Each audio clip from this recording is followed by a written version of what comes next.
Hello everyone. I just wanted to take a moment to express my gratitude to each and every one of you for tuning in and watching the video. Install Archon Runtime on Chrome browser.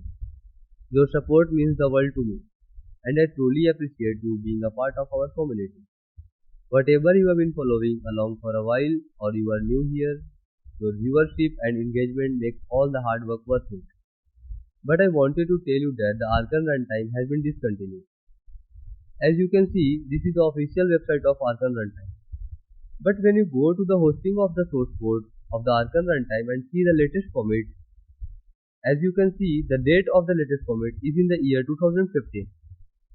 The Archon runtime is used to run Android apps on Chrome browser, but instead of Archon runtime, you can use BlueStack, Knock, etc.